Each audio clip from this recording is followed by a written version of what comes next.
Guten Abend, buonasera, bonsoir, hola.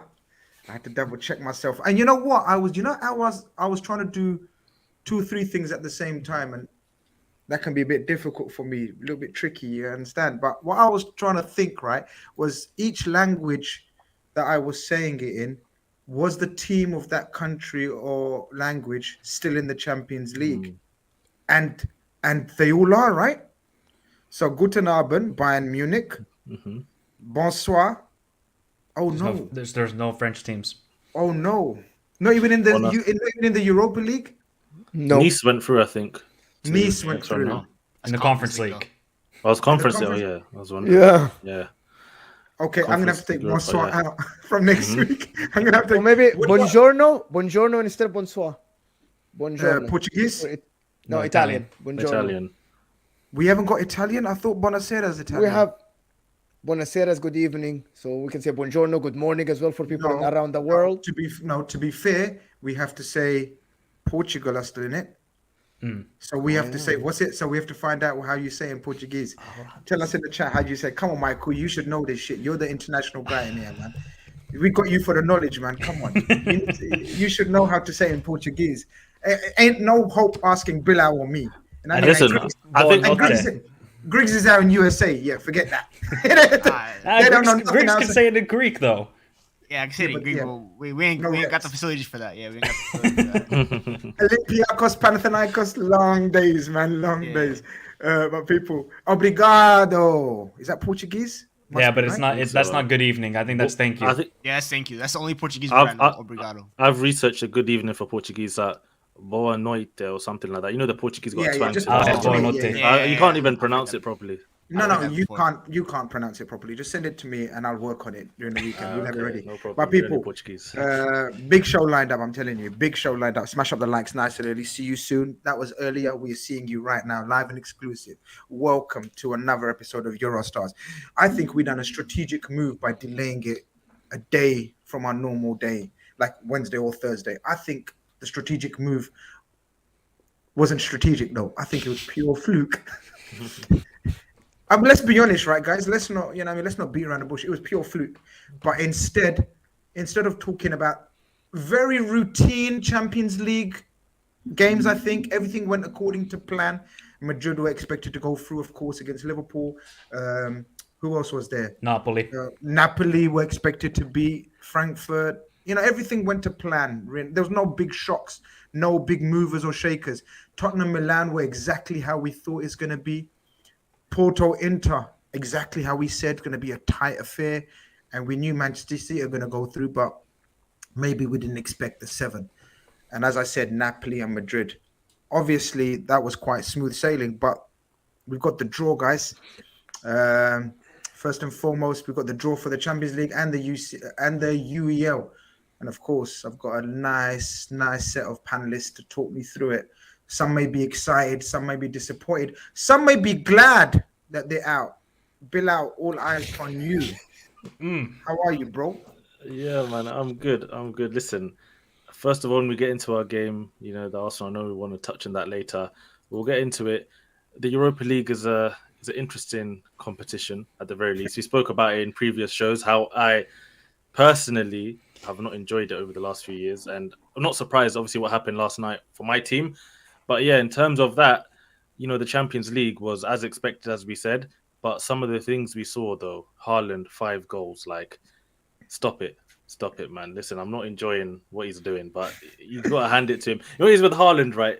Sometimes I'm not even enjoying the way he's playing, but he's scoring the goal, so I can't hate on that. But then I listen to his post-match interviews, and he's likable, man. I'm not going to lie. I listen to his interviews with Henry. He's a character.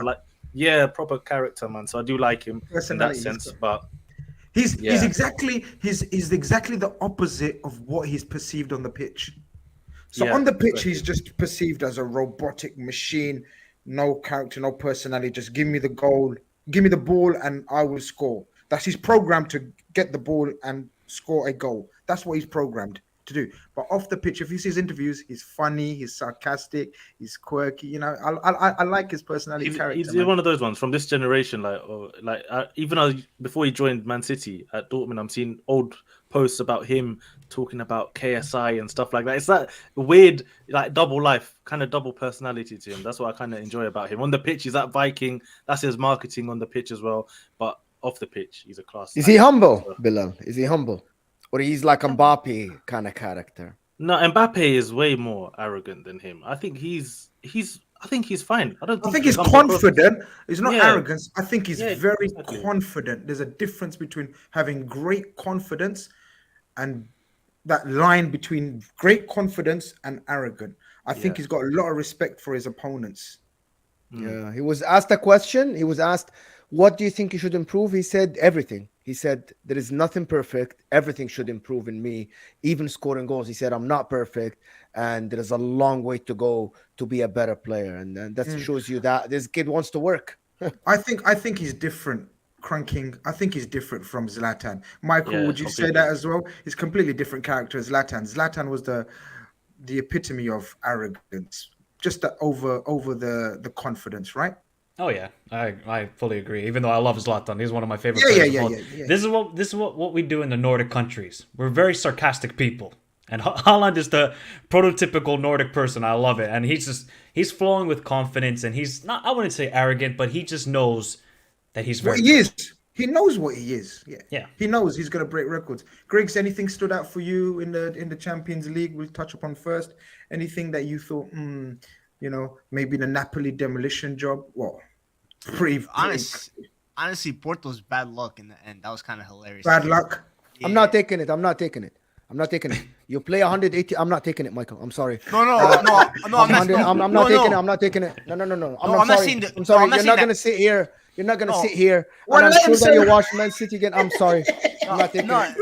I'm 100% not taking it. Okay, Griggs. I'm not taking it. Number one, it's already begun. Goalkeepers are part of the team. Onana was man of the match in the first game. Diego Costa saved with his face, with his hand, not knowing anything about it. And we never said luck. We said it's good positioning, good goalkeeping. Porto came alive in the 95th minute, and you want to tell me it's a bad luck? Where were you 180 minutes? No, I'm not saying that. Where were you before that? I'm not saying that. No, but for you to sit here, but for you to sit here and talk about bad luck in the 95th minute, okay, it's absolutely embarrassing. You cannot say that. I'm sorry. We deserve actually to score more goals than them. We had better chances than them. They came alive in the 95th minute. It's like the one who's already drowning and trying to hold into anything. They hit the post, yes, but where were they 180 minutes? Because we were told that Porto play good football. They were absolutely boring and shit and garbage at their stadium. At least in our stadium, we created 4 clear-cut chances in the first half. So for you to sit here and embarrass and talk about my club like this, I'm not taking it. I'm sorry. Okay, so listen. Okay, can I say something? No. You're gonna have the final say because it was your point. So you didn't get to land, but Mo has put up a very staunch defense of his club. This is Judge Mo. My God, Judge Mo with the execution already. But Michael, Griggs, what did you mean by that? I meant opening statement. I've just meant just hitting the post and the crossbar and the last minute of the game. For me, it's just bad luck in that sense. I'm not saying that Porto deserved to go through. They didn't. They were horrific. I think they were good in the first 15 minutes. They put a couple good chances against Inter, but after that, Inter shut them down and they couldn't do anything. But I just meant if you hit the crossbar in the post within 30 seconds in the last minute, that's just bad luck to me. In that sense, you just couldn't the ball just didn't go in the net when it looked like it should have gone in because those were clear cut chances. That's what I meant. I didn't mean no disrespect to Inter. Michael, no, we're allowed to disrespect, man. Come on, man. I like Inter. I like Inter's a call. I just meant it was hilarious because Porto, for some reason, every time you watch Porto in the last minute of any game, even whether they lose or win, it's just chaos. Atletico in the first game of this season in the UCL, they scored in the 95th minute, and then I think Griezmann scored the winner 2 minutes later, and even against Roma a couple of years ago, that penalty. So it's just Porto and the UCL. Let's get a neutral's version of events. Michael, were you going to say something? I was going to go away from the Inter and Porto just to calm down Mo because he's fired up. I like it. He's fired up. I just want to give a shout out to the Conference League because there was a history in the Conference League. Shout out to Gift Orban of Ghent. He scored the fastest hat trick in European history. Do you know he played for Norwegian 2nd Division last year? And now he has scored the quickest hat trick ever. He's going to be a star. Just keep a name. People remember that, Michael, when he comes out with these names to remember, we have to make note. we have to take note. He's our European scout. You know what I mean? On Football Khanage. So when he says a name, remember, in 12 months, all the big clubs we're going to be talking about him. So, Bilal, make sure you remember that name, yeah? I'll try to remember. Remind me if I forget. Gift. Yeah, his first name is Gift Orban.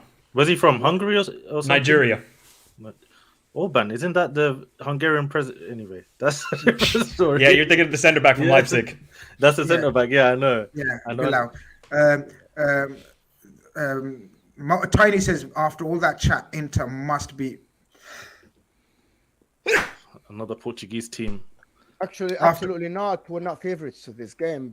No, you can't say that. No. But let me just tell you the difference. I'm really putting context into it. We went into the Porto game. It was 50-50. And you, Grizz, said it's a 50-50. The ties, and it was close. Yeah, but Benfica are top of the Portuguese league. They demolished PSG. They demolished Juventus. You remember in the Champions League, Benfica, people are sleeping on Benfica. Benfica are playing some of the better football in Europe. The problem is they play in the Portuguese league.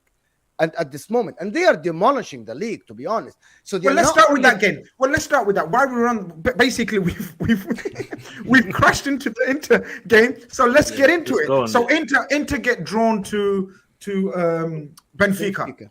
Okay. Now I think both clubs will be happy with this. That's my opinion. Guys, take it away. Mo, of course, Inter's your team, so you go for it first. How do you feel about this draw? I'm happy. It could have been better. However, this is the team that is rated 5th in there. We are rated above Milan by a very, very small margin. And then Chelsea above us. And then Benfica. So Benfica are actually more favorites than Chelsea in this competition based on the bookies, the AI and everything. We are not favorites because we actually don't have a great team. And also with Bastoni's injuries and stuff. Benfica are playing out of everybody's league in the Portuguese league. But again, we have the heritage. We have the history. I'm not giving my team any excuses. We have way more experience than them. We actually should beat them. However, all I'm saying is that if you're going to say, I'm just going to give a simple example. On the pitch, I think Man City are favorites to win the Champions League. However, there are way many more factors that will put Real Madrid and Bayern Munich ahead of them because of the history. That's what I'm playing at. I'm playing, we have more history. Our stadium will be packed. Our players have more experience, and I think we should beat Benfica. No excuses. However, on the pitch, it's a 60-40 in favor of Benfica. But I'm expecting my club to go through, and it could not have gotten better. Maybe getting Milan. But this is a dream. And also, I have no Man City, no Real Madrid, no Bayern Munich, no Chelsea in my side of the draw. It cannot get better for the Italian clubs. Mm-hmm. This is a dream come true for the Italian clubs. I would never think UEFA would have put this draw because people are not going to watch these games. If the games are played in the same day, this is bad for viewership. This is bad for viewing numbers. I think if people saying this draw is rigged, it's actually the opposite of being rigged. Of course, the UEFA would not want Milan or Benfica or Inter to be in the semifinal. They want the bigger clubs. But for me, this cannot get better than this. No excuses. I'm not giving excuses to my club. I'm just saying fair points. Benfica, based on everybody's analysis and the AI and the bookies, they are favorites to go through. But we have to go through. We have the heritage. We have the history. Bilal, Grizz, I think. Yeah. So, you know what's mad? Go ahead, go on, Michael. No, go on, Michael. Before you, I was just gonna. I want to drop the first narrative of the stream. And I'm surprised Mo didn't talk about this. It is João Mario going up against Inter. The worst signing Inter have done in the last 10 years. Cost them 40 million. Was the absolute bust of a player Inter had. I think he was loaned 3 times out, right, Mo? João Mario was terrible. 3 times. You see what he's doing with Benfica? He is a completely different player. Him, Rafa Silva are absolute ballers. And they're working so well in this system for Benfica. And I think if you're Mo and Inter, you're very happy you got Benfica, but Benfica are like this. They are so happy. Of course they are. This is their better draw. But I just wanted to respond to this in one word. Yep. I really don't care about the players that come and go. A lot of players come and go. I only support Inter. I don't care about João Mario. I don't care about anybody that come and a bad signing. I really like Raja Nainggolan. I really don't care. I'm only thinking about one thing. The players that are with me now. Oh, yeah, when Lukaku left, I forgot about him. He's not my player. João Mario, he can go play out of this world with Benfica. I don't care. He plays against. By the way, he still supports Inter, and he flicked the Juventus fans when he scored against Juventus, which is very strange. Even though a lot of Inter fans give him a lot of stick, but I get what you're saying. But I think Benfica and Inter would have to. If you asked him, would you take this draw before? He'll say yes, 100%. Oh, 100%. And I think I just wanted to tell the listeners and watchers, we all had to bring a narrative, a subplot to the table, and that's an interesting one. No one thought about that one. Jean Mario, can I ask you guys, what position is he playing for Benfica? Because I remember him as a midfielder, but he seems to be popping up wide as a 10, taking penalties, all kinds of things. Like, what is his best position? Sort Him of and Rafa cam Silva, right wing. Him and Rafa Silva are free. Yeah, it's very strange way of playing. Him and Rafa Silva play free on the pitch. They pop in right, left, in the midfield, behind the striker. It doesn't matter. Exactly. Number 10, but a new way of playing number 10. He is sometimes you'll find him very deep getting the ball from the defense, by the way. He is the guy that is so free on the pitch. He can do whatever. Him and Rafa Silva. Interesting, because I was thinking about that. But Bilal, the way Mo broke it down, it kind of makes sense, right? Look, Inter and Benfica will both be happy. Inter will be confident in their own heritage belief. So will Benfica. And maybe, do you agree with the bookies will have Benfica favorites? Griggs and Bilal, what do you guys think? Do you know, it's weird because I was trying to look at the history of this game and I couldn't find anything apart from one match. You guys can see here, 1964-65. This is when Inter and Benfica played a final. And there's no other history in this fixture. So you can't really go back in history and say, okay, this happened in the past. So you have to actually take these two teams at face value and see what you get from there. And for me, on the basis of just watching them play football, anyone would say Benfica are going to be the favourites in this game. And also another thing with Inter right now, it's weird because they're defensively in the Champions League, you could see them keeping clean sheets, being strong. But offensively, Lautaro, he is, the less said about him, the better. Lukaku is looking like the better striker. Whenever I see Lukaku play for Inter in the Champions League, he's looking like a problem. But Lautaro, for me, he's not cutting it whatsoever. I don't know how Inter are going to be a threat in the attack that much in terms of against Benfica. But Benfica, for me, the way they're playing football, they're so free. Rafa Silva's first goal against Bruges, mad. He got it from the middle. He basically orchestrated the whole thing by himself. And I think that's the difference now between Benfica and Inter. Benfica are very fluid. They play with freedom. We even saw Sporting, obviously, against Arsenal. These Portuguese teams, they know how to play football. We always talk about as well, as Premier League fans, how many Portuguese players are just coming into the Premier League and doing well straight away. And we can see with this Benfica team that, they've got players who can cause Inter a lot of problems. So for me, Inter just going to have to be strong at the back. They're going to have to be solid. They're going to have to dig deep. But it's one of those ones. If they can keep the score down, they've always got a chance. Because again, as I said, with Lukaku, I think he's going to have to be the difference maker. But can he take all that pressure of being that guy? So I don't know about that. One narrative I want to say, I think we might see a Milan derby in the semifinal. I'm just beginning a shot that Milan might beat Napoli. The problem with Napoli is that they're facing Italian teams. It's going to be a struggle. Wait, we'll get into that. We'll get into that game. We'll get into that game. We'll get into that game next. We'll get into that next game. Griggs, first the Inter Milan Porto game. How are you seeing this then? Benfica. I mean, where's the first leg? Lisbon. It's in Portugal. I mean, it's interesting with Benfica because we talk about like the European heritage. They have a curse around them that's been happening since like 1966, since the last one with Eusebio. And this is the stage where they always capitulate. They get to round 16, they get to quarterfinals. Usually they play Bayern Munich and they get absolutely annihilated. But obviously, no disrespect into, they have a little easier opposition this time. But this is where they capitulate. Inter do have the European heritage. But I would favor Benfica. I've been rating them since day one. Roger Schmidt is a fantastic manager. He did wonders at PSV last year. He's done wonders with them. Gonçalo Ramos is one of my favorite strikers. I want him in my football club. Antonio Silva, absolute baller. John Myers having the season of his life. Rafa Silva, even David Neres is kind of hooping like he was in 18-19 under Ajax. He's kind of found a role under this. And Florentino Luis, he had like bad ACL injuries, but everyone questioned with Enzo Fernandez going, how would that midfield look? They look just as HM suggests Benfica have actually improved since selling Enzo. Question mark. Question mark? I'm not I sure like about Grizz's point as well on Gonzalo Ramos as well, because a lot of these years Benfica, even if they got to like a round 16 of any competition, they're running around with Severovic up front, and for me, he's one of the worst strikers I've ever seen in my life. So it's one of those ones. They've got actually threats up front now, and that could be the difference in this game. But Inter, no joke as well at the back. Like Onana is like, he makes saves. You're thinking, how his reflexes are crazy. Oh, he's ridiculous. So he can keep them in any sort of game. Listen, we've spent way too much on this game. I think we're going to build up to far more intriguing games. I think this is going to be a very low scoring game. It's going to be all about, I reckon, the odd goal. You know, very much like Inter Porto, very much like Milan Spurs. I think it's on that level of game. I don't really see either coach really going gung-ho in either leg. So, yeah, we'll do a prediction. Shall we do a quick prediction? Go on, Bilal, you go first. One-word answers. Benfica win. Who's going to go through? Yeah, Benfica to go through. Yeah, Benfica to go through. Briggs? Benfica. Michael? Benfica. No problem. I don't need to ask Mo, of course. Is this how we feel? I noticed this. So where's the Inter Porto game?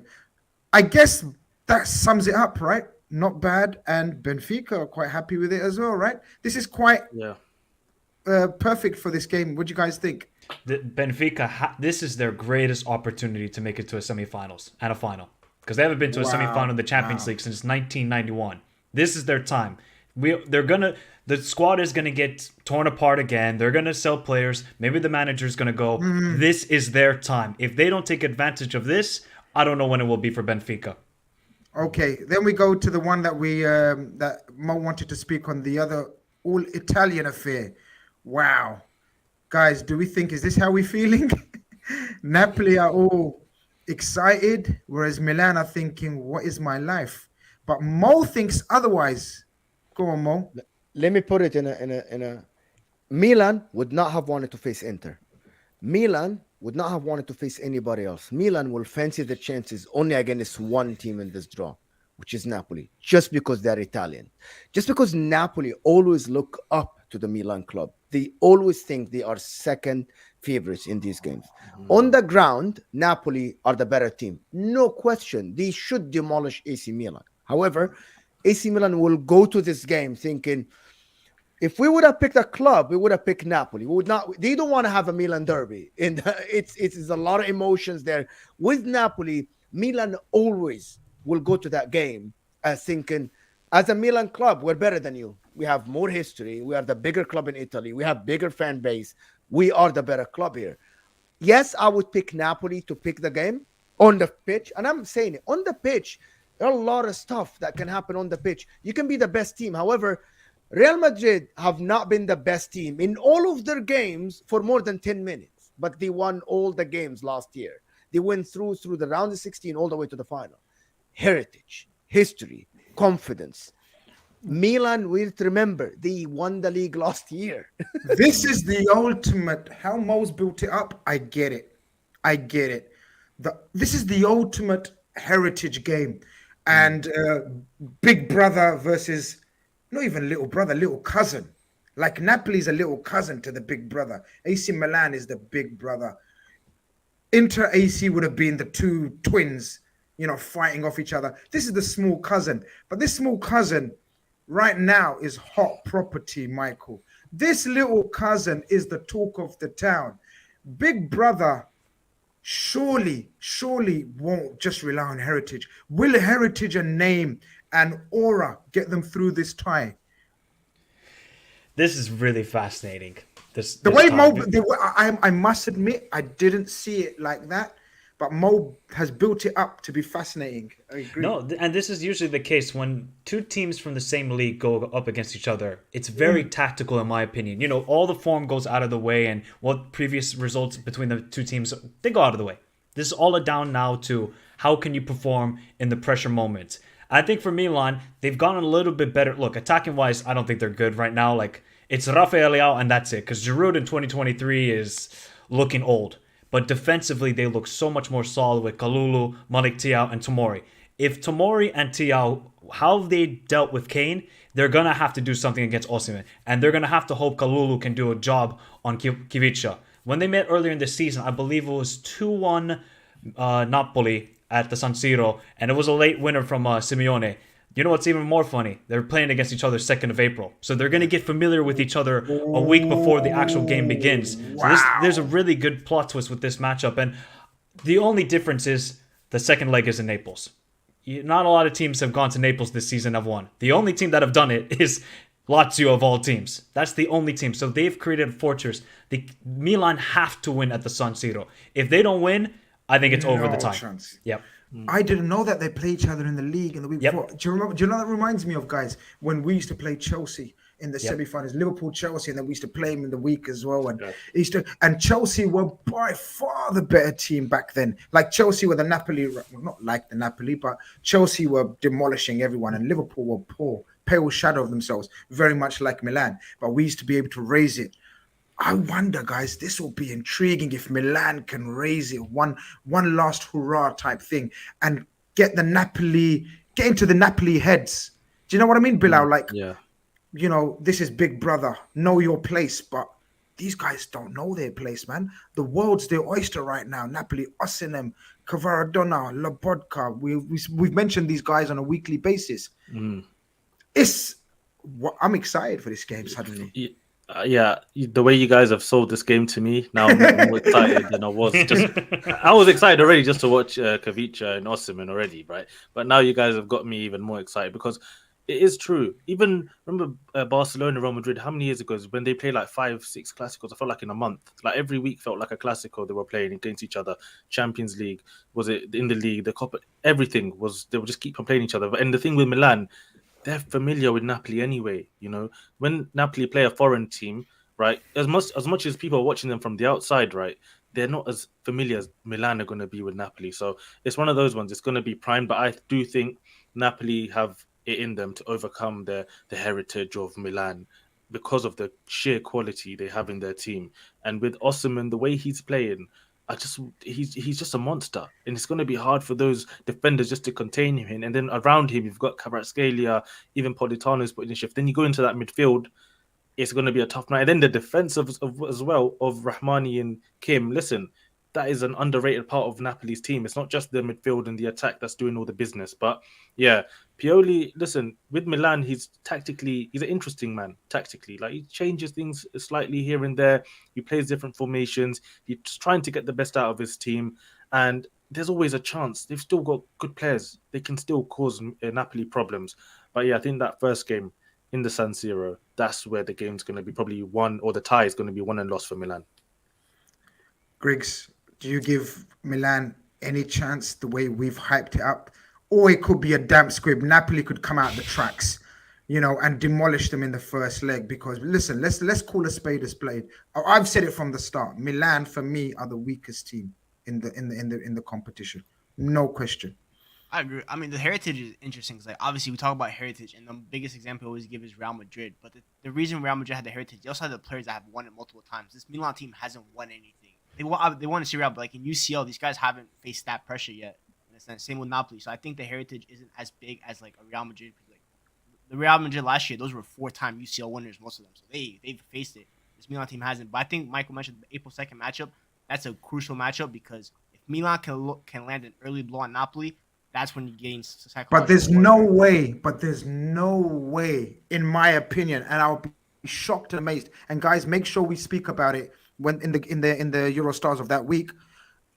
I'll be dumbfounded if there's more than 5 starters for Napoli playing in that game because they're going to play in the UCL because the league's over. No, but it's still like 2 weeks in advance, and it's the first game after international break, so he's going to play his strongest team. And I think Chelsea City. They played it before that final. They played 3 times. Chelsea won every single matchup. They gain psychological warfare that way. Milan, especially because the game is in Naples as well. So if Milan can beat Napoli on their home turf, that's big psychological warfare. So I think Milan really need to win that game to kind of get in the ground because for me, on paper, Napoli are the much better team. They have much more dangerous players. The only dangerous player that Milan have is Rafael Leao. If Rafael Leao is on it, they're going to cause a lot of damage. But Napoli have 95 million weapons they could throw at them. So on paper, but But I think going to San Siro, I think Napoli, like Bilal said, Milan have to win that match because Napoli, we talk about the heritage, they will be shook at San Siro. That is a stadium that is a heritage stadium. UCL Knights, the biggest, have crumbled in that stadium. So I think it's an interesting matchup, but I'll still favor Napoli. Grizz, one last thing I want to make a point on is the goalkeeper for Milan. He's gonna have to come up crucial. Magic Mike Maignan. Fantastic goalkeeper. I think he's top 3 in the world, in my opinion, when he's healthy. If they had Tato Rosano, I wouldn't even give Milan a sniff of a chance of winning this. But because they have Mike Maignan, saw that save he made on Harry Kane, that could have easily gone in. He can make a big difference, especially against Napoli. Senim Silla says, thoughts on Spalletti. I'll give Mo this one before we move on. Thoughts on Spalletti saying Kim is the best centre-back in the world. He is the best center back in the world. Numbers don't lie. In clearances, interceptions, dispositions, and the goals they scored against them in the Champions League and in the Italian League. There is nobody better than him now. I'm not saying overall he's the best center back in the world, but overall this season, there is nobody better than Kim Min-jae. Nobody. Big up Tarmizi, channel member, of course, agrees with us and says, obviously he's been listening to the way we've hyped it up. And the way we've hyped it up, he ends up saying, salam and good morning, lads. The all-Italian tie might be the most entertaining of all draws. Who would have thought that, huh? Who would have thought that? Syria have a 75% chance of making the final. This is their best chance. I've been cussing it all season. Yep. Listen, but out of all the leagues in Europe, right, the only league for me that can compete with the Prem if it was marketed properly, looked after properly, is Serie A, because of the level of clubs. And you can pick about 6 clubs in that league, even 7 or 8, who could, if they're marketed properly and pushed properly, they could really do something. But the way they've managed that league it's gone so downhill. That's why people have doubts about them, and it's a bit of a shock to see 3 Italian teams in the quarterfinals of the Champions League. They might actually have 4 teams in semifinals of Europe, because if let's say Inter and Italy have 6 teams left in the European competitions. Oh, yeah, 6. All right, relax about your Italian. But that's not. It's not because the Italian football are better. First of all, the Italian football have actually regressed this year. I think it's all because the draw helped them, because there is nothing to play for. That's the thing. Napoli have won the league already, so the Juventus have nothing to play for other than winning Europa League. They're putting all the eggs in that basket. Yeah. JJ Ash says, smash the likes, people, and show your support to the family man. Thank you very much. We're all family men in one way or the other, so big up yourself. He also sends a super chat as a way of support. Thank you very much. Assalamu alaikum, walaikum salam. Bilal and the rest of the panel, keep up the good work, family man. Can't wait for when we win the league and all those salty United and Arsenal fans will have to flee for the summer. Come on, you Gunners. My guy. Big up. There was another one. Look at this. As soon as we mentioned the Napoli centre-back, Saeed says yes, as if he's got any chance. And then he says Kim, but you lot don't know. He's talking about Kim Kardashian, not the centre-back. Nah, that's because Saka's. That's Saka's friend now, man. Football enthusiast Grizz, I love the Brown Mundo show yesterday. Love from Nepal. Big up yourself, man. Love back from Football Khanage. Everyone at Football Khanage. Guys, 300 of you in here. Let's get the likes up. Let's get the show popping off. Next game I wanted to look at is this. I'll start with you, Griggs, and this one. Is this how these 2 teams will be feeling? You got one guy just absolutely loving it, thinking, give me anything, I'll eat anything because I'm Real Madrid, I don't give a shit. And Chelsea thinking, this was our chance, and now anyone else, we wouldn't have minded really. But these guys again, or are you seeing anything different? Interesting, because Chelsea, this is the 3rd time in a row, 3rd year in a row we're seeing this team. Yeah, 3rd year in a row. And statistically, Chelsea are the team that Real Madrid do not want to play in Europe. Struggle the most. They've only won 1 tie against them in 5 attempts, so it's interesting. But they had actual managers at that point on the sideline. Thomas Tuchel, no offense to Graham Potter, but I cannot see that guy going up to the Bernabeu and beating Real Madrid. I just don't see it. I think Chelsea, obviously, there are all their baskets in the UCL. That's the only chance they have of possibly playing in Europe next year, not just even Champions League, Europa, and Conference League. But this where I just think Real Madrid are too strong. I think Benzema, Vinicius, they've looked a lot better over lately, and I honestly, Graham Potter is the issue here. I actually rate in terms of squad. I think Chelsea can go at Real Madrid. They've shown it last year. They put up to the Bernabeu, and Mason Mount looked like Zidane in that game. He was doing wonders. Timo Werner even cooked Real Madrid, but Graham Potter, I know was it his press conference? He's like, we're gonna try our hardest to win the Champions League. He started yelling curse words. Like maybe Chelsea fans bullied him into being this like tough guy or something. I don't know what they're doing over there. Bullied him, you know. Yeah, they got gassed because he started showing some backbone. But honestly, I just think Real Madrid are gonna. Okay, check this out. I don't know. I'm gonna wait. Bilal, Chelsea, Madrid. Again, it's one of those Napoli versus Milan. On paper, this doesn't really balance up, especially the season Chelsea are having right now, especially the performances of Madrid in the Champions League. The only positive was a humbler. Yeah, for real. Because Chelsea fans they beat Dortmund. They're thinking you never know. Looking at the teams in the draw, right? If they were on the side of Napoli and Milan, listen, right now we could be having a different conversation. 100%. They're unlucky in the sense that even if they got past Real Madrid, it's either Bayern or Man City. So you'd fancy them at some point. It's going to be too much for them to overcome. But on this game, we can see that N'Golo Kante is back in training. So that could be a big benefit to them because I think in that midfield, right, that's the main difference now between Real Madrid and Chelsea. I think Camavinga, Tchouaméni, Modric, even Kroos, all of these sort of players in that midfield, it's a bit too much control. It's a bit too much quality for Chelsea to overcome. And then add to it, Chelsea are not that bad defensively for me, but attacking-wise, they're so toothless. Like, you don't feel a threat. And if Real Madrid don't fear them, right, Real Madrid are going to, for me, if they don't feel that fear from Chelsea, they're going to start just absolutely terrorizing them. And with Benzema, Vinicius, it could be a long day. But Kante, a fully fit Kante, he could change something in this fixture. But we'll have to wait and see on that one because that's just if. Okay, we've had two opinions. I'm going to get the other two panelists' opinion, but I'm going to sandwich my opinion in the four opinions, just as a thing. I think I totally disagree with Bilal. I think, and Griggs, I think Potter, this game will appeal to Potter. This will bring Potter Brighton memories up, going up against the big boys. A tactical challenge almost. I think this is the game Potter will two legs. Potter will rise. By then, he will have a settled team. He will know his players much more. We've already seen, and this is me saying it, guys, Chelsea's number one hater. People already know. People are probably shocked. I think this is going to be closer than we think, or some may think. That's just my opinion in this thing, but my opinion is not important. We go down to Michael. Your opinion and thoughts on this game. You know what's funny, Grizz? I agree with you. I think Chelsea have a genuine chance of winning this tie, and it's not because of Graham Potter. I just think they have good individual players who step up in the Champions League, especially Kai Havertz. In the Premier League, this guy looks like Timo Werner, but sometimes Kai Havertz actually shows his quality that he has and steps up with good performances like he did against Dortmund. I thought he was excellent against Dortmund. Now, the key for Chelsea is they just got to not lose by a heavy margin in Madrid. Because we've seen the second leg back at the bridge, they always turn up and they always overturn a tie. Can they do it again against Real Madrid? I'm not too sure because another narrative, Rudiger going back to the bridge, of course. So that's another thing. That's another thing to think about with here. But by the way, Michael is smashing all of you on the narratives. By the way, he's clear. The rest of you are shit. Actually, I'm a narrative merchant. We got to get the narratives out there. Mo's brought one, actually. You've brought two to the table. Bilal and Griggs are just here for the vibes. Go on. And I think this is Chelsea's season. They got cup finals. If they want to win the Champions League, they got 5 cup finals. So that's why you got to look at it. They could care less at the Premier League. They understand top 4 might be done already. It looks like it's done.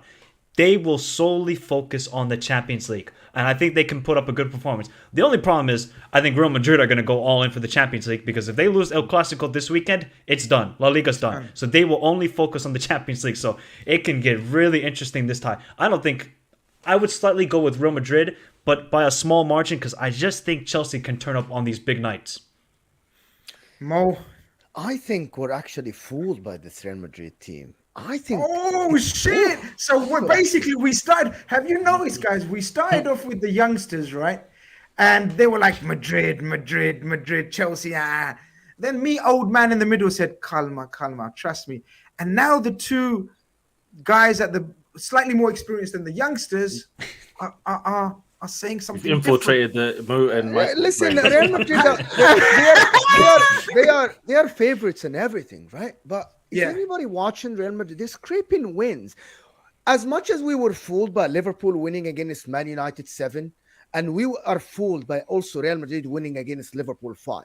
Liverpool are not great this year. Real Madrid are not in a good form. Chelsea aren't, but they are recovering. Remember, Chelsea scored more than 2 goals in 2 consecutive games. Maybe they are finding the formula. Maybe Joao Felix is coming into play with Kai Havertz and starting playing football. I wouldn't put all my money on Real Madrid this game. Yes, the heritage, yes, the history, but also Chelsea will come with one thing. Revenge, guys. Chelsea were the better team for most of the games in last year. They were a better team, and they won revenge. And the second leg in the Stamford Bridge, they will be up for it, especially if they get a draw in Madrid. If they lose by 1 goal, they will be up for it. I think Chelsea, they're not going for the league. They're going to put all their baskets in this game. I'm listening to Real Madrid podcasts and the fans, and they still have hope of winning La Liga.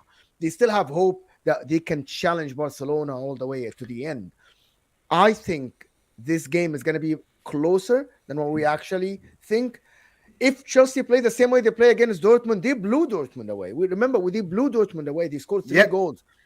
I think Chelsea have a chance. I don't know why everybody's saying they don't. I think we are fooled by this Real Madrid. Yes, the Modric, number one, Benzema is not fit, isn't fit. And him is a massive, massive weight in this Real Madrid club. I think Chelsea have a chance of going through.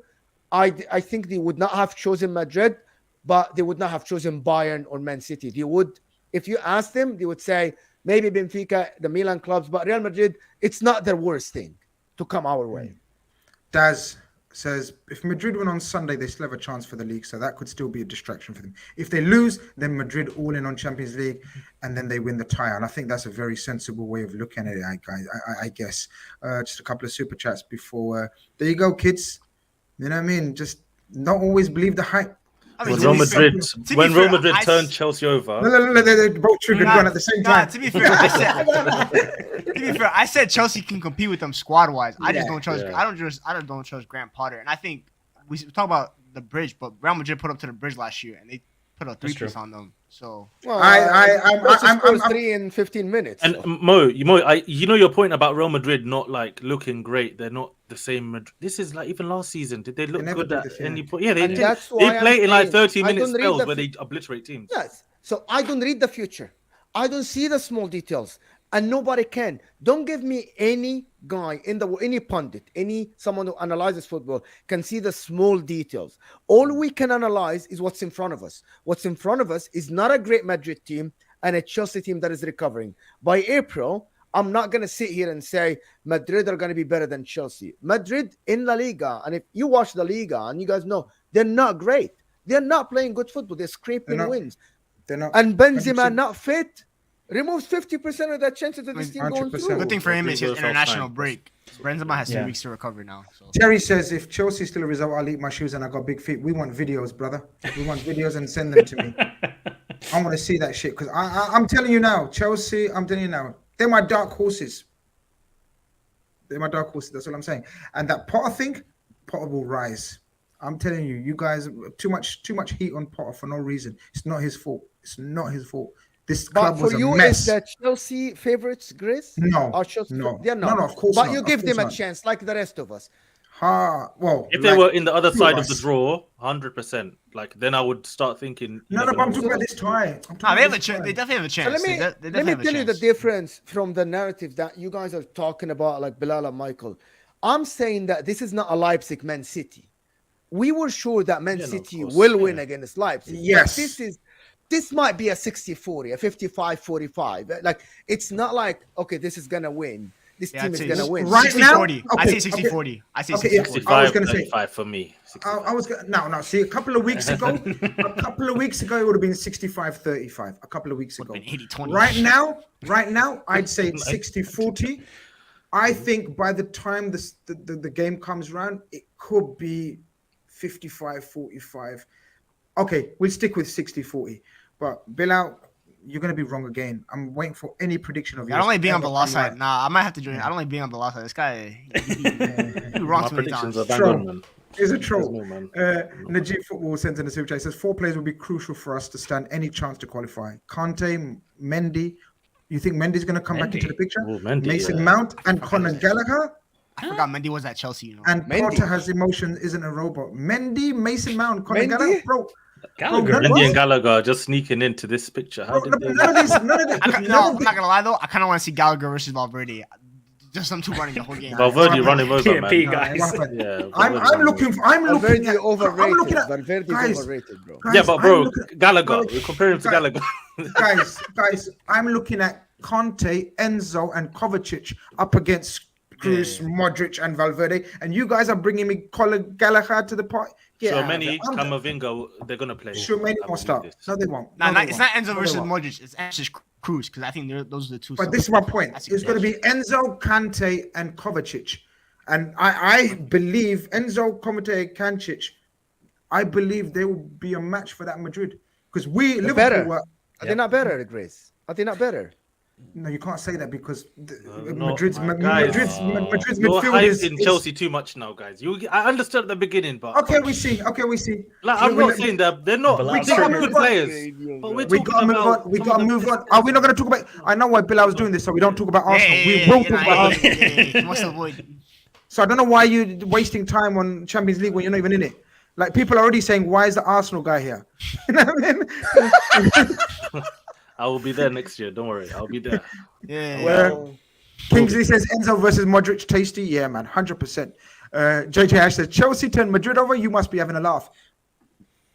You see a laugh on my face? I brother? don't think I'm you serious. said that. I don't think you said I'm that. You said serious. they have a chance of winning. You never said they're gonna turn them over.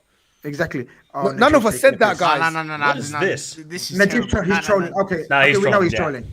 Yeah, we know he's trolling. In my humble opinion, Gallagher is the new Vidal. Yeah, he's trolling. He's doing Bilal ones right now. BY sending a super chat. He says, "Great show, guys. Grizz, I know you're hurting inside, but hopefully we'll be back next year." I'm hurting, of course, but life goes on, man. Life goes on. Yeah, Najib is wild, and everyone's just realized. Yeah. Bilal, the salt is too much. You know, you need to. I'm not so what because I said Real Madrid can beat Chelsea. Yeah, I didn't even say exactly. anything bad about Chelsea, guys. You're Calm mad about down, your big guys. bros in London, bro. It's only because I've got my Arsenal top and they're thinking I'm hating, but I'm just trying to be. Fans are too as sensitive honest as now. prob- Bilal. It's too sensitive.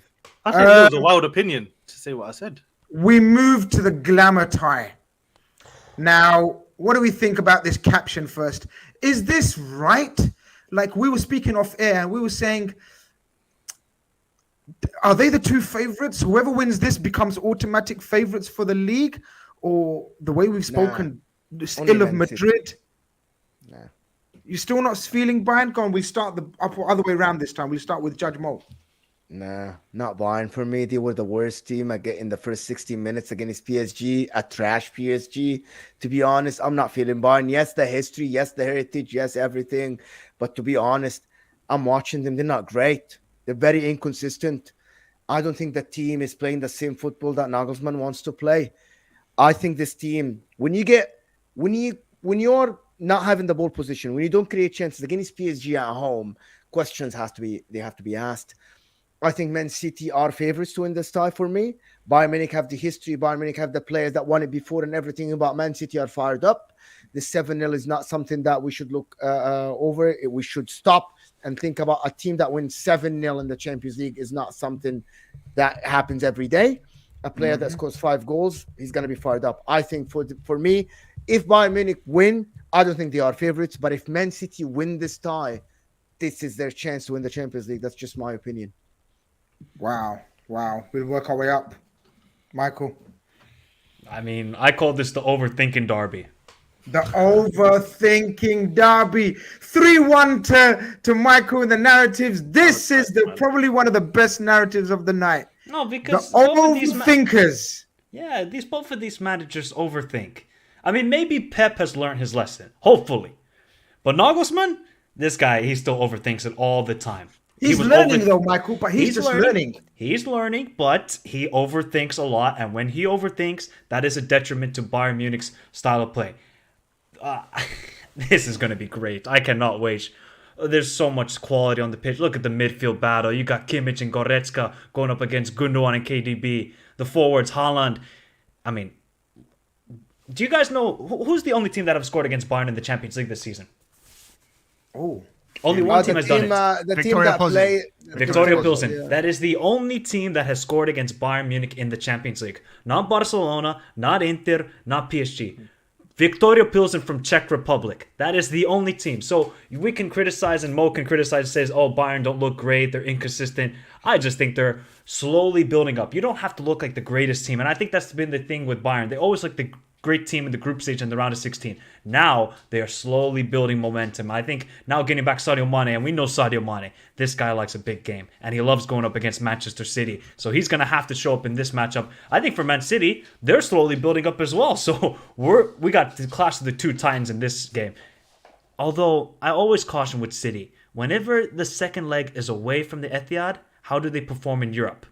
I cannot remember the last time where Man City won a big game in the second leg. I cannot remember. Monaco they lost.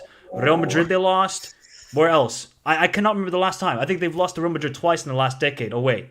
They're going to Munich. Not a lot of teams go to Munich and win, except for the Yellow Submarine, Villarreal. That's the only team. Go ahead, Grizz. We do. We do. But But yeah, anyway. I can't wait.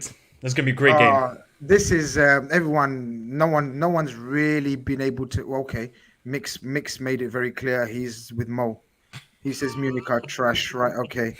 I have to go in like 5 minutes. I want to add something. Pep is record in the Champions League after leaving Barcelona against teams that can break up the press is not great, and they scored a lot of goals. We remember his time at Bayern Munich against Barcelona and against Real Madrid. They scored loads of goals. This is what I'm afraid of, that Pep might think that I still can go and press this Bayern Munich from the first minute. I'm with Michael. However, I think City have now Haaland, which is something different than every team that Pep had in his history of football. He never had someone like this. He had Thomas Muller in that Bayern team. But, however, Bayern, if they break that press from Man City, we're in for like a lot of goals. But I think this is a classic. I think this is the total opposite of all the games that we've discussed so far. In terms of this will be the most open game. I think this is going to be brilliant because two brave coaches. Mo, we're going to let you go because you have to go, but we want two predictions because we didn't predict the other one as well. So what was the prediction for the Chelsea Madrid? Who's going to go through? You said Madrid, right? Penalties, and I think Courtois will come clutch.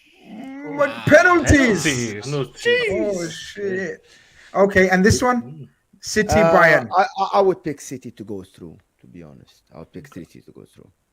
That's But Judge it's a Mo's verdict. 50-50. Thank you so much, guys. We'll see you soon. Look after yourself. Big up, Take care, bro. man. We'll take it from here.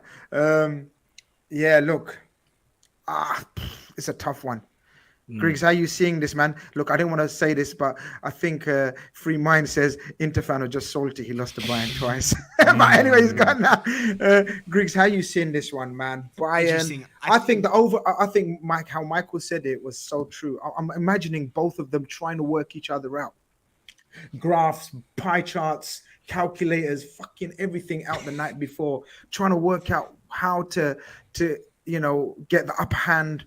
2-1-3-4 formation, 4-1-1-2 formation, all kind of shit going on. But who's gonna come out on top? It's interesting. I look at this match very tactically, and I think Julian Nagelsmann is the X factor for me. How he approaches that first leg, because if he tries to go all guns blazing, I promise you, Man City are gonna whoop them. I think Man City could put 4 or 5 past them. Erling Haaland has 5 goals in 7 games against Bayern Munich from his time in the Bundesliga. So he hasn't won against them though, but that's obviously due to Dortmund losing the Bayern every single year, mostly. But he has a good record against them, and this guy is a monster in UCL. This is what they signed him for, these kind of games. Can you be the difference maker? And Pep actually hasn't played Bayern in the UCL since 2008, 2009, since his first year. This is the first time he's actually gone head-to-head against them. Because usually Pep, he's pretty much played every single club in Europe. But it's been 14 years, I think, something like that, 15 years. So it's interesting. But I think Julian Nagelsmann, he has to approach this very carefully. Because I think if the first leg was in Bayern and Bavaria, I think I'd actually kind of lean more towards Bayern. But I think that first leg, I honestly think City can put it away. We saw it against Madrid last year. They weren't able to put it away. But this year they have an Erling Haaland. They don't have Gabriel Jesus on top. They don't have Riyad Mahrez missing sitters. They have the machine, the guy that's on pace right now to break every single UCL goal scoring record that exists. He's going to make Cristiano Ronaldo's records look like nothing if he continues at this rate. And I just think, but there's also other narratives. I know Bilal mentioned the Cancelo, which for me, honestly, I don't think is a narrative because I don't think Cancelo will play. I don't think Nagelsmann will play him because I think he's very weak defensively. And I know Grizz, you mentioned in the chat earlier, Leroy Sané coming back to Man City. That's an interesting one, but he might not play either because He might not play either. He's not starting, so it's pretty much like. But I think Sadio Mane is a crucial one because we all know he loves the game against Man City, and he is the big game player in this team. I think he's that big game attacker. But honestly, I just think Man City. I think Erling Haaland, it's just too strong. I just think City are gonna beat them. See, I like the way Bayern have got much better defensively. And I know Upamecano has struggled earlier on in his career, but he's coming good now. And the big man next to him, De Ligt, finally playing up to his potential. We already know Kimmich and Goretzka in midfield. That's going to be absolute key up against Rodri. Wow, Goretzka versus Rodri. That's like battle of the gym buddies, bro. Them two, man. Yo. Units, proper clash of the units, man. Clash of the Titans. I don't know where this game's going to be won or lost, Bilal. I have a feeling, though. And obviously, it's going to kind of sound obvious feeling, but the Haaland factor, man, the finishing, because I can imagine Bayern creating chances, 100%. Musiala. We don't need to speak much on Musiala than we already have for the last 6 months. But Musiala, if Sadio plays, Sadio's not the best finisher. Liverpool fans will tell you. Coleman, creator, not the best finisher.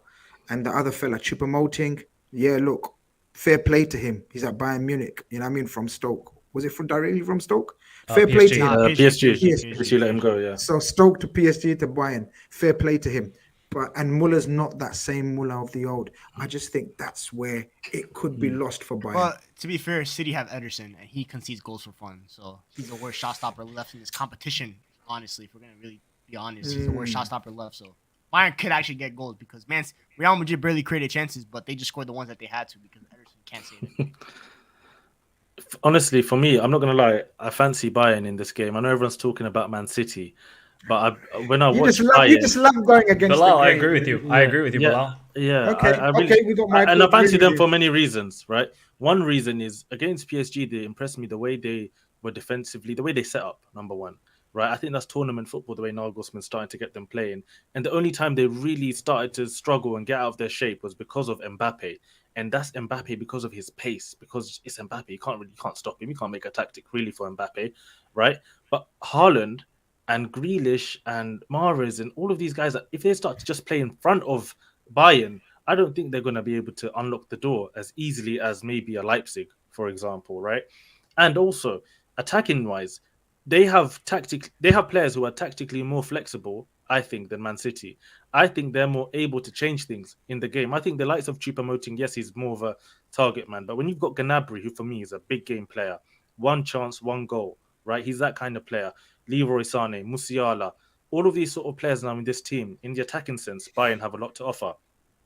So for me, I'm looking at Bayern and I just really fancy them. And Michael, you said it as well, the second leg being at the Allianz Arena, that's another factor in this tie. That's going to be advantage Bayern because they can set up shop in that first game, right? They can be hard to beat at the Etihad, and then they can maybe try get a goal or two and then take that back to Germany. And the minute they take that back to Germany, I think for me, it spells trouble for Man City. And I think, to be honest, right, I would have fancied Man City in every other fixture. For me, if they got Real Madrid, if they had got Chelsea, if they had got Napoli, I would have fancied Man City. But I think Bayern is the worst possible matchup maybe they could have got. So for me, that's why I'm really fancying Bayern to go through. Interesting. Neither of you have swung me either way. I'm still not sure. Like, I listened to all of your cases and I get it. You all make some interesting points. I just think Man City, this is where that huge wage and behind the scenes deal for Haaland is going to come clutch. I just got a feeling he's going to dunk on them, man. Just a couple of super chats before we finish up with the other cup that Bilal refers to, the other inconvenience Bilal's been referring to. Philly H says, last time we played City in the UCL was 14-15 where Aguero had a hat-trick at the Etihad. I back us to beat City if we stop Haaland. Number 7 is coming. Oh, for Bayern. Bayern have won it 6 times. Yep. Oh, shit. They're going to overtake us. Damn. Nah, they ain't winning it. They ain't winning it. I just want Madrid to win it again, man, because, you know what I mean? Like, you know what I mean? Then it's a freak job, innit? We lost the freaks. You know what I mean? Let me get this up here. Like, this was, I think, the favourites, right? So Man City are the favourites, and then Bayern. So, like, it's not just me who are fancying Bayern. So that's mad. No, I get it. This quarterfinal, in terms of the odds, are the two favourites in this competition now. So, yeah, it's going to be a great game. Obviously, I think me and Michael are fancying Bayern. Griggs, I think you said Man City, right? And Mo was Man City as well. Grizz, I think you're leaning as well, a bit towards Man leaning City. towards Man But City. it's very 50-50. It's one of those games where it could go either way. And it just depends on the night. And it could, as I think Griggs mentioned, listen, Nagelsmann versus Pep. I love that. I love that narrative of the overthinkers. Yeah, I love that narrative of the overthinkers, man. It's so true. Like, I don't know I don't know what how else to view this, like how to call it. Guys, I just quickly looked at the likes and it's like barely 100 likes and over 300 of you. And you're like, come on, man. Come on, guys. This is madness. We're just putting up a Friday night special for you. We don't normally go on Friday night. JJ Ash says, Bilal, chest out, my brother. Grizz should not be talking Champions League next season. Not yet, right now. We're 6, so I can't talk. But Newcastle. You better get it, because is Newcastle not doing their job? Listen, you letting Tottenham get. Come on, guys. Come on, Liverpool. Rise up the league. People have been telling this is 1-1, so you know what I mean. TBG says, for City to win this UCL, the midfield trio has to be Rodri, Gundo, and Bernardo. They're the most technically secure on the ball. Play KDB in the right channel. Anything to say on this, guys? Because they're trying to find a position for KDB seems to be a bit of not a position, but to try to click him into form, into the KDB that we know and seen for the last few seasons, seems to be a bit of an issue for City and Pep this season. Agree, disagree? Yeah, he needs to go with what he did against Leipzig. He needs to just stick with that formation. I think center backs, having enough center backs on there, so because Bayern will be threatening on the counterattack. So if you have the center backs that can stop him, because Ruben Diaz, ever since he's come back, has looked absolutely immense. He is a one-man wall. He's stopping everything. Ake has arguably been the most consistent player this season. I don't think I've seen Ake actually have a bad game this year. He's been incredible. And John Stones, when he's fit, I was seeing John Stones playing the 10 on Tuesday against Leipzig. This guy was all over the pitch. He was like 10, 8, 6, right back, center back. I'm like, this is an incredible football. So I just think he needs to persist with that. I like this super chat. I was literally going to mention this about Bayern. Go on, take it. I'll just read it then. Yeah, Gianni says, as long as Man City play that 3-2-4-1, Bayern will win. The pace of the attack that Bayern have will cause problems. But Forza Napoli, hopefully Real versus Napoli final. That point about the pace, right? All of these guys at the back for Man City, Stones, he was playing centre mid pretty much the last match. You know, Aki, Diaz, Akanji, if he plays, these guys are not fast. And when Koeman, for example, by himself, this is just Koeman alone, he's one of the most unstoppable wingers when he gets going. Leroy Sané as well, we know what he can do. Alphonso Davies. Listen, the pace of Bayern is on a different level to Man City, and that's why I worry for Man City, where if they start playing Bayern, as I said, everything in front of them, it's only Grealish who can maybe try force the issue.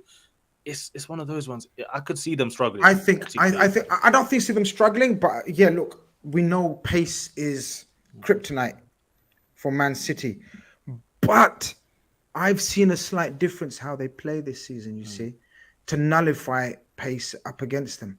But it's going to be intriguing, man. They got Kyle Walker too. They got Kyle Walker too. So Kyle Walker's not that guy anymore, though. You know, he's not as quick, but he's still the quickest defender they have, and he can match anyone for pace. And Ake is actually pretty quick. Ake's not slow. Ake's quick. But you should know this because he made Saka look like nothing. It's not even that. Ake's one of those guys. He's smart as well. I've seen him make so many goal line clearances in crucial moments for Man City. He's the only guy who puts in those mad tackles. So he reads the game really well as well. So big up Ake. He's one of the most underrated. I think even Man City were about to sell him to Chelsea. So imagine if they did that, they'd be really missing a key defender that they've had this season.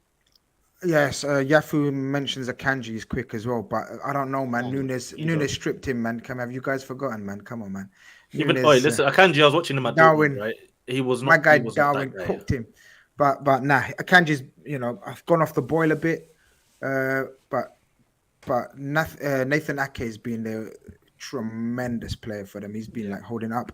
And look, that matchup in midfield I keep talking about, Gundogan will know everything about Bayern. You know what I mean? And Rodri's just a beast, isn't he? He's just an animal.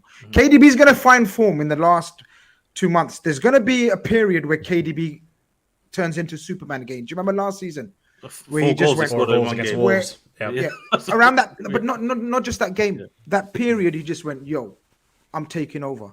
Yeah. You know what I mean? And it was like the Yaya Toure that we saw of Man City beforehand, like, you know, comparisons to Steven Gerrard for Liverpool, like that kind of. He's that kind of player.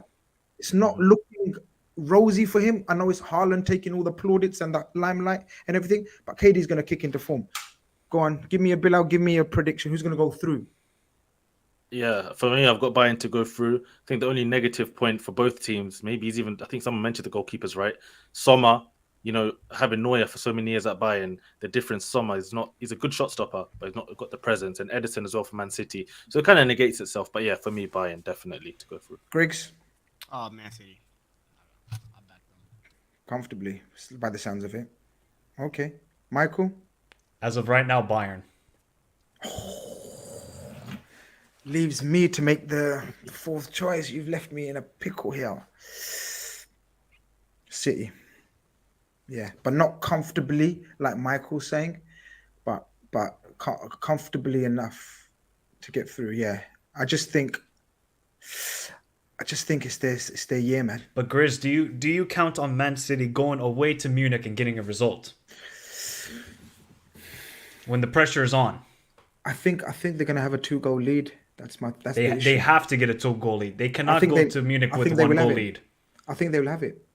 I think they'll have a lead. And Man City, we know, still are the best team at keeping the ball. Oh, yeah. Let's not forget they went to the Bernabeu and pretty much dominated and should have been over. That was just the Madrid heritage coming through.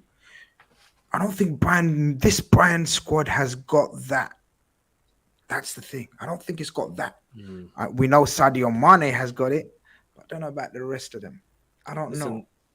As I said, I don't know. It's so tight. They're both top teams. That's why, before the game, that's why we were going to watch. That's why everyone's going to tune in, because really and truly, it's one of those ones. It can go either way.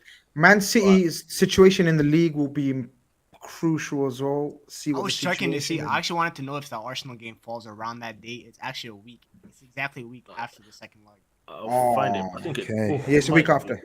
Yeah. 892 Reds TV, big up, says, evening lads, Grizz, at least Liverpool can't upset the weekend fella. Exactly. That's why feet up, relax, chill out, and look forward to these games and other games. Just a very quick overview on the Europa League, the two teams in question, and then Michael, you can give us not the two teams in question, but who do you think is going to be the favorites? So coming to you, Bilal, I don't think you're overly upset, even though I have to tell people, me and the lads were trying to trigger him in the chat, in the WhatsApp, and he actually left a 3-minute 23 voice note trying to justify what he meant. So he was triggered. It's one of those ones. No, it's because I felt like after the game, and I understand, if it's Arsenal losing, it's going to cause headlines, and rival fans especially this season haven't had much to talk about Arsenal, right, in a negative way. So when you get a moment like that, you're going to enjoy. But I said it before, we've been talking about Arsenal in the Europa League. For me, it's not that you don't want to win the Europa League per se. It's more that I've been watching Arsenal all season in the Europa League, and I don't see Arsenal when we play in the Europa League. We've lost this season, I believe, was PSV. I was in Barcelona. I was watching us just get cooked by Xavi Simons, right? Like, it's not the same team. Even the way they play, for me, it doesn't matter if they can. Those players can tell me they try to win or try to play the Europa League properly, but I don't see it when they were playing on the pitch. But yeah, for me, as I said, it could be a blessing in disguise, because you look at what Sporting have got now. They drew Juventus, and let's say Arsenal in that draw, you get Juventus, and then I think Man United have Sevilla, right? You'd expect Man United to go through. And then in the middle of that, I'm going to Newcastle away, and you're playing Man City, you're playing Liverpool, and all of these teams. This squad that we have would have died. I'll be real. We would, in my opinion, if we keep going further in the Europa League, we've seen it in previous seasons when we're chasing for top 4 and it's Europa League top 4, they never go hand in hand. It's either one or the other. And for me, I don't think our squad's big enough anyway, right, to handle those two competitions. So fair play. But apart from Arsenal, I want to big up Sporting, man, because Ruben Amorim, what a coach he is. I don't understand why he's always looking at the ground, right? That's something I need someone to do a psychological evaluation on him. But I think the Portuguese fans are right, man. This guy might be the best talent in terms of a manager since Jose Mourinho. So, yeah, big them up. Ugarte, you guys were hyping him for me. He ran that midfield. He ran that midfield. No, he got sent off the. Yeah, I'll I have bad words for him. I was cursing him on my timeline. I don't like that. Do you see what he tried to do to Saka? I was like, bro, chill. That's a proper defensive midfielder tackle. For what reason trying to kill my guys, man? But yeah, bro, that's the dog in him, bro. We need that dog. Grizz, we need that dog at Liverpool. No control. It's like Palhinha at Fulham. It's like Palhinha. The guy is a yellow card merchant, man. How many yellow cards they're sending off, suspensions? Like these players here, listen. As much as I know fans, you love them and you're in your team, but really and truly, sometimes it's a bit. I don't know. It's a bit too much. Maybe if you had him in your midfield instead of Jorginho, he wouldn't gotten cooked by Pedro Gonçalves and a lot from the 50. Listen, but yeah, I don't know, man. But big up Sporting, man. I hope they beat Juventus. Well, that's fair enough. Yeah, exactly. At least you've recognized that the better team went through overall. Probably, maybe we don't know. But very quickly, we got to wrap it up very quickly, Bilal. It's not going to affect your league form situation. Psychologically, any injuries you've picked up? A couple of injuries. Yeah, that's the only concern. Tomiyasu, man, this guy, like he's a great squad player because he can play at any position. But it's one of those ones where he's always injured, and he stretched his leg early on. Like it looked bad. So I don't know. He looks like it's probably going to be weeks, if not maybe a month or something injured. Saliba's one seem more precautionary. Yeah. But whether you'd even risk him, I don't know. Maybe just let him even rest for that game against Palace because we've got the 2 weeks international break. I know he's going with France, so I don't know. Maybe can you stay? Can you stay and just chill and recover? But apart from that, listen, the injury situation's okay at Arsenal right now. I think they just need to recover, beat Palace, and I think Man City not playing right, so playing the FA Cup. So yeah, there's a chance to go 8 points clear at the top, and I think that's big at this stage. You must go 8 points clear. Otherwise, it's going to look very, very tricky at the end of the season. Trust me. Griggs, your team, it was a sticky first half. I'm not going to lie. It could have got tasty if they scored a couple of those chances. But then, they had to gamble. Rashford, he missed an absolute sitter a few minutes before, but then he just pops one in from 25 yards. Yeah, it was a stroll in the park after that, right? Yeah, comfortable performance. Obviously, I'm tired of playing in Spain, and we have to play in Spain again. I'm just tired of Spanish opposition. The pitch was wet. It was like 27 degrees Celsius out, yet the pitch was somehow wet. Now these Spanish teams have some tricky dark juju that they're working on in this Europa League, and I'm tired of it. And now we gotta play against the kings of it, Sevilla. I'm tired of Spain. We played against Sociedad in the group stages, Barcelona, Betis, and now Sevilla. Did you know that if we were in La Liga, we actually wouldn't be bottom of the table because we've actually beaten more Spanish teams than the bottom team in the league? I'm tired of playing in Spain, but it's unnice because Sevilla are like, what are they, 17th or something like that? I know Sevilla are the kings of Europa, but first leg's at Old Trafford. End it there. Business over. That's all I need. I don't even want to think about having to go to Seville again and having like only a 1-goal advantage. I need a 4-0 Rashford hat-trick at Old Trafford. I know they're good. They have some decent players, Rakitic, experience, Gudels, and Naziri up top, Bono goalkeeper. And I'm so hot about Sevilla. They've cost me pain twice. So 2017-18 when they knocked me out of Champions League, I had a senior thesis paper to present an hour after we got knocked out. And I had to hear Jose Mourinho talk about football heritage. That press conference pissed me off. And then that Europa semifinal where Bono made like 15 saves looking like prime Oliver Kahn. I was steaming. But different times, get it over with. And then hopefully Sporting beat Juventus because I need Ugarte to come to Old Trafford, audition. Eric Ten Hag will be watching live in the flesh, just like he did with Romeo Lavia, who we're linked with now. He's watching these performances firsthand, and that's how you get players to come to your club. You go after the game, be like, yo, you want to come play for my club? Stuff like that. Tampering, it's okay. Everyone tampers. It happens. Yeah, Ten Hag, you're saying Ten Hag, he only knows players that he's seen. That's what you're trying to say, really, right? Sometimes, Klopp does the same thing sometimes. Darwin Núñez, he saw Darwin Núñez cook, and he's like, I need this guy in my football club. He scored 4 past Alisson. It's time to Casemiro has been nuts. Philip's beaten all of you with the narrative and the subplot. Even though it's the Europa League, I've got my eyes on Bayer Leverkusen with Xabi Alonso. Beat Man United in the final. That's not even the greatest narrative possible. What about Jose beating Manchester United in a final? He got his revenge but, already. He but beat my a 6-1. guy, He got his my revenge. guy Lonzo, my guy Xavi, Of you know course, what I mean? if Xavi can do it, that would be amazing. That would be the What about Pogba? ultimate. Pogba dunking on Man United or He something. ain't even You gonna never know, play, there's a lot bro. of narrative. He ain't even He's gonna play. injured. He's still injured. Ain't Come even on, gonna man. play. Bro, He'll no. recover. He'll inject But himself I will or say, something. I will say this: we must win this tournament. We must. Win Oh, it. yes. We must win it. We have no excuses. Obviously, do I think Juventus are a tough opposition? Of course. I'm actually more happy to play them in a semifinal than a final because the last person on planet Earth I will want to play in a final is Angel Di Maria. This guy will make me poop my pants with how good he's in a final.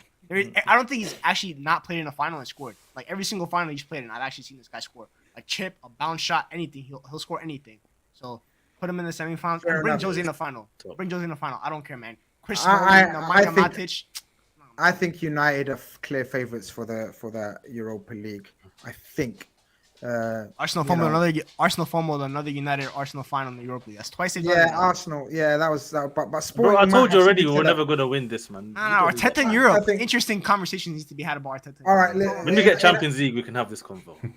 this competition ain't worth that much chat. Shut up, both of you. You know what I mean? It's not that deep. Used to chatting away in the Europa League. You didn't even want to win it. Now you're still talking about. No, I don't want Yeah. it, bro. Grizz, that's for you next season, man. You play it. Hey, this is Bilal, I what like you about gonna Arsenal do in the fans. Champions League? This is what- Please tell me. this is Where's what I your like- Champions League heritage? They just want to That's listen what to I'm the music. Listen, They just I'm wanna talking listen to about- the I've got good wins, but I didn't get the trophy. Nah, this is what I'm talking about with Arsenal. They were in Europa for 6 years and they didn't even win the Europa once. How do you not win know. the Europa in your I know. Europa? And they made era? it to one Everyone wins final, the got Europa. spanked 4-1. Everyone Yeah, wins. forget Liverpool won the Europa. We don't. The UEFA Shall I tell Cup. you why? Shall I We tell you did it. why? Chelsea did Because it. Why? you can't win something you don't love. That's what it is. You can't disrespect football. Well, you love- And then- you love the- honestly, no. Do you love the Champions League? Because you haven't won that either. It will come. That one will come. But you know, with the Europa League, right? Last season, guys, I was down bad. When Arsenal finished fifth, like the devastation that hit me, I was like, yo, Europa League for another year. So it's one of those ones. If I had the attitude to see the players at Newcastle, they were just so like finished, right? And that's all because you're gonna hear da-na-na-na-na. But you know what? As I said, Michael, you've got Sevilla. I think, yeah, you're right. First leg, you've got to do something against them because as crap as they are, they should even lost to Fenerbahce maybe by 2 or 3 yesterday. It's one of those ones with Sevilla. When they start singing the hymn, you know, Sevilla, Sevilla, Sevilla. When they start doing all of that at their stadium, second leg, and it's 0-0, it's 1-0. Listen, scary hours. Like, so yeah, you got to be careful. But yeah, Scary United, hours. yeah, scary hours, man. Sevilla and It Europa is. League are scary hours. But you know what it is? Yeah, for me, I don't know if Man United are not my favorite, to be honest. I've got Juventus. I just feel like with Juve, Allegri is he's very invested in this. I'm seeing the way Juve are playing. They're a bit dodgy, but it's one of those ones where they feel like they have to win this tournament, and sometimes that might just be enough. I don't know, to get them over the line.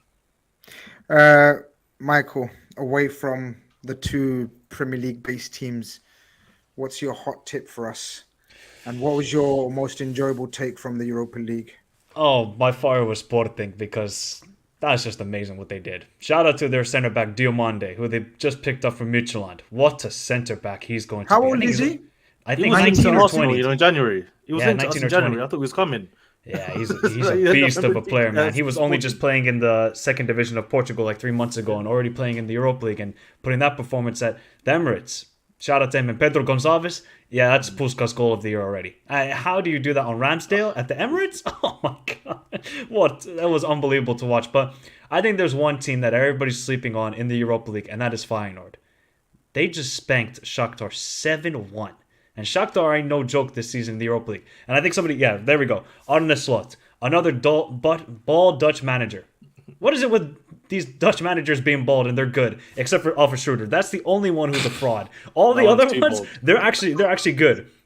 Arne Slot, he's got this team playing amazing football. They play such a high intense football. They want to counter press. They're pressing all the time. And yes, this is a rematch of the Conference League final. First, right? of- They're yeah, in they're the first. league, They right? got a big game against Ajax this weekend in the Klassiker. So this is a big season for Feyenoord. It could be a magical season if they can overcome Roma. But that second leg in Rome, that's going to be tough because we see Jose. Did you guys see the stats for Jose yesterday against Real Sociedad? They had all less than 100 They passes had completed. 25% ball position and had 0 shots. That This is is- prime Jose. Disgusting Roma might be my football, favorites now. but get it done. I don't care how you do it. Get it done and move on. Yo. this is knockout stage football. And Jose Roma going to knows- win this competition. I honestly, Right. 25% possession. No, Bilal. I'm hearing this. This is Mourinho. Look at the side of the bracket. They got Feyenoord. I think they can beat them, no doubt about it. Then they're gonna play either Bayer Leverkusen or Royal Union Saint-Gilloise. Jose might make a final, and then if he goes up against Manchester United, what the narrative! And I don't think you want to face that with Griggs if I were you. Roma, bring Jose, man. I understand. Look, they're not the greatest footballing side. Like I don't rate Roma that highly. Like only rate Dybala. Like Dybala can change the game in a matter of moments, but Tammy needs to find his form. But I'm telling you, Feyenoord, I think they're going to beat Roma because this team with Santi Jimenez, the Mexican striker, and Kochko, we need to get this guy Kochko to Liverpool ASAP.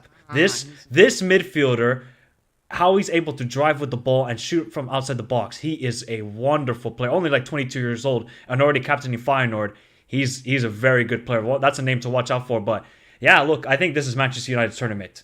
They gotta win it. They're clear favorites to me. I hear Bilal saying Juventus. Vlahovic just scored his first goal in 8 games. Like, come on. I know they got Di Maria, but Juventus, they don't. I honestly think Sporting will beat Juventus. That's my hot take. Go through it, then I'm switching to either Sporting or Roma. But you know what it is? No. Feyenoord, I like the Feyenoord shite because I love their stadium during these nights. Like their stadium it's a great stadium. It is a vibe. But you want a vibe, Bilal? That second leg at Rome and the Stadio Olimpico against Feyenoord, that's gonna be a vibe. But if we don't win it, personally, I want Leverkusen to win it. I need Xavi Alonso. This DLP to coach pipeline is going strong, and he's the latest inductee. I know Andrea Pirlo tried to ruin it for us. This guy tried to ruin the whole narrative about it, but that wasn't his fault. That was Juventus tax. I know, but still, he tried to ruin it though. Michael Carrick, Alonso is. Yep. Cool.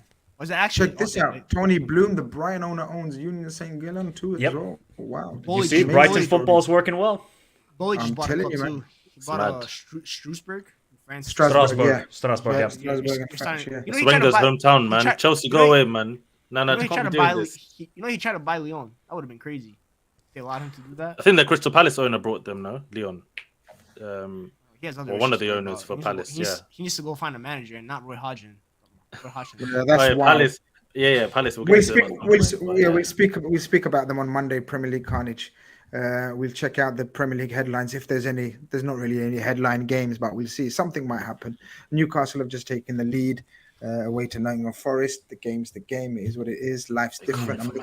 I'm looking at Brighton and Brentford and Newcastle's results. Yeah, it's a long season, but this has been Eurostars to get my mind off things. And you know what? I think we're in for some mad quarterfinals in the Champions League. There ain't no clear-cut tie, I'd say. Is there a clear-cut tie? Okay, for me, Napoli-Milan is a clear-cut tie. For me. I know what Mo said, and I respect what you guys were saying about it, but for me, that's a clear-cut tie. The others, I can't pick one. Pick me a semi-final.